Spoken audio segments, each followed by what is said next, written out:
Salut les amoureux du ballon rond, on commence cette revue de presse avec le début des Jeux Olympiques à Paris. Bleus Olympiques, titre le journal L'Équipe ce matin. Si la cérémonie a lieu ce vendredi, le coup d'envoi pour la délégation française, c'est aujourd'hui. D'abord avec le rugby à 7 à 16h contre les États-Unis, puis à 21h pour l'équipe de France de foot face au même adversaire, les États-Unis. C'est donc le coup d'envoi pour l'équipe de Thierry Henry, une équipe très démonstrative avec un 7-1 contre la République dominicaine, un 4-1 face au Paraguay, mais aussi un match nul, un partout face au Japon. Et si ces bleus nous faisaient vibrer, titre le Parisien dans ses pages d'intérieur. Loin du fiasco de Tokyo il y a 3 ans, ce groupe a de bons arguments pour espérer aller loin. Surtout avec un trio très efficace sur le front de l'attaque. Olysée en position de numéro 10, alimentant les ballons pour Jean-Philippe Mateta et Alexandre Lacazette. Si les bleus veulent aller au bout, ça passera aussi par la méthode de Thierry Henry. Le journal L'Équipe parle d'un coach avec une philosophie bien précise, bloc haut, pressing, des relances courtes et du jeu de possession dans un système en 4-3-1-2. Pour Gérald Baticle, adjoint du champion du monde 1998, Thierry Henry est capable d'incarner une autorité forte et d'être un grand frère. Face aux États-Unis, la France va fouler la pelouse du stade Vélodrome. La Provence parle de la ville du foot et d'un stade avec une vraie caisse de résonance. On sait que ce stade peut très vite s'enflammer, a déclaré Thierry Henry, conscient que le Vélodrome peut constituer un véritable atout pour son équipe ce soir. On part en Angleterre avec une très bonne nouvelle pour les supporters de Manchester City. Le Manchester Evening News consacre sa une à Kevin De Bruyne, qui devrait finalement rester au sein du club anglais. Dans une interview le mois dernier, le milieu de terrain de Manchester City a déclaré qu'il serait ouvert à jouer dans la Saudi Pro League en raison des sommes d'argent incroyables proposées. Ses représentants ont eu des discussions avec plusieurs clubs saoudiens il y a 2 mois. Mais comme on peut le lire dans le Times, Guardiola a mis un terme à ce débat lors d'une conférence de presse. Kevin ne part pas, a déclaré Guardiola. Dans le même temps, le coach des Citizens en a profité pour répondre à l'intérêt de la sélection anglaise et il décline la proposition. Je suis vraiment excité pour la saison à venir. Je suis vraiment heureux ici. Comme à chaque saison, j'ai besoin d'un break. Mais à chaque fois, je recharge mes batteries. Je suis complètement concentré sur ça. J'ai du respect pour la Football Association, mais surtout pour mon club, a-t-il déclaré. On parlait de De Bruyne qui reste, mais il y en a un autre qui risque de plier bagage, c'est Julian Alvarez.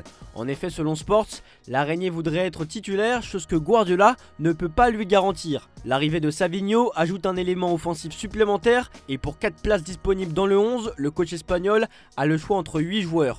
Julian Alvarez pourrait donc logiquement partir. Et The Athletic affirme que Manchester City a déjà fixé un prix de départ pour l'Argentin. Le montant attendu est de 70 millions d'euros plus 20 millions d'euros de bonus. Un autre rassure concernant son avenir, dans le Sun, on peut lire que Trent Alexander-Arnold aurait l'intention de rester à Liverpool pour une autre saison malgré l'intérêt du Real Madrid. Le Sun rapporte que Alexander-Arnold a déjà eu des discussions avec Arne Slot et Liverpool envisage de lui offrir un nouveau contrat exceptionnel afin de repousser l'intérêt de Madrid. On va désormais se pencher sur de l'actualité concernant le club ennemi, Manchester United. De retour à Manchester, club avec lequel il est sous contrat jusqu'en 2026, Jadon Sancho ne sera pas retenu. Nous vous l'annoncions en exclusivité, le Paris Saint-Germain a fait une offre au joueur et ce dernier s'est clairement montré séduit à l'idée de traverser la Manche. L'intérêt parisien n'est en tout cas pas tombé dans l'oreille d'un sourd puisque le Mirror annonce que Manchester United a fixé le prix de son joueur au rouge et bleu. Man U laissera partir Sancho si Paris met au moins 47 millions d'euros sur la table. Un tarif qui reste abordable pour les rouges et bleus qui se sont positionnés sur d'autres cibles offensives bien plus coûteuses. Vircha Kvaratskhelia, Nico Williams ou encore Julian Alvarez. À moins d'1 mois de la reprise du championnat, la Première Ligue attaque la FIFA en justice en raison d'un calendrier surchargé qui met en danger la santé des joueurs. Ce mardi 23 juillet, l'organisation European Leagues, qui regroupe notamment les ligues anglaises, dont la Première Ligue, a annoncé qu'elle déposerait une plainte auprès de la Commission européenne. Le Télégraphe rappelle également que la FIFA n'a pas encore autorisé la demande des syndicats d'obtenir une pause obligatoire de 28 jours d'une saison à l'autre. La FIFA a rapidement répondu que le calendrier actuel a été approuvé à l'unanimité par le Conseil de la FIFA, composé de représentants de tous les continents, avant d'ajouter que ces ligues préfèrent apparemment un calendrier rempli de matchs amicaux et de tournées estivales impliquant souvent de nombreux voyages à travers le monde. Voilà qui est dit. On part en Espagne et c'est toujours le même feuilleton qui anime la presse, celui de Nico Williams. Pression maximale, titre Sport ce matin. L'Athletic Bilbao met la pression sur le joueur pour signer une année supplémentaire et pour dire non au Barça. De son côté, le FC Barcelone veut vite boucler le transfert et ne connaît pas encore la réponse définitive du joueur. Le PSG est derrière pour mettre la pression, comme révélé par The Athletic hier. Le club de la capitale s'est lancé dans la course à la signature du joueur espagnol. Parlons du Real Madrid désormais, comme on peut le lire dans AS, le Real Madrid est intéressé par la signature de Mats Hummels, qui est libre de tout contrat cet été. Après l'échec Ligniero, le Real Madrid cherche un nouveau nouveau défenseur central. Annoncé avec insistance du côté de Bologne, Hummels a stoppé les discussions avec le club italien suite à l'intérêt du Real Madrid. David Alaba est toujours blessé au genou et ne reviendra au minimum qu'en novembre. Selon la Gazzetta dello Sport, le Real est bel et bien sur la piste du joueur allemand pour combler numériquement l'absence de l'Autrichien.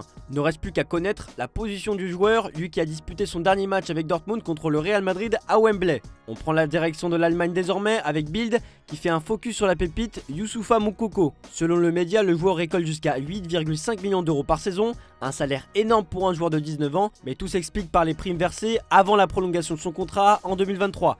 Elles ont été réparties sur son salaire au fil des années. L'international allemand U21 fait désormais face à une rude concurrence au Borussia Dortmund après la signature du très prometteur Serhou Guirassy. Avec Moukoko, Füllkrug, Guirassy et Sébastien Haller, l'effectif compte 4 attaquants. Mais le joueur l'a assuré, il ne souhaite pas partir du club allemand. Et il y en a un qui pourrait partir de son club, c'est Xavi Simons. Selon le journal, le néerlandais veut aller dans un club où on lui garantit une place régulière en tant que titulaire. Malgré les vacances, Xavi Simons fait pression pour qu'une décision soit prise au PSG le plus rapidement possible. Ses jours de congé se terminent la semaine prochaine et jusqu'à présent, il ne sait même pas quand et où il doit se présenter à l'entraînement. Mais Sky Allemagne révèle qu'un rebondissement n'est pas à exclure. Le RB Leipzig n'a pas l'intention de lâcher l'affaire et ses dirigeants négocient toujours un nouveau prêt avec le joueur. Affaire à suivre. Après le Bayern Munich, c'est au tour du Paris Saint-Germain de revenir à la charge auprès du Stade Rennais pour Désiré Doué. Le Bayern avait proposé 35 millions d'euros quand le club francilien avait envoyé une proposition de 40 millions d'euros plus 10 millions d'euros de bonus. Le club breton, qui n'a aucun intérêt à se dépêcher de vendre son joueur, espère atteindre les 60 millions d'euros.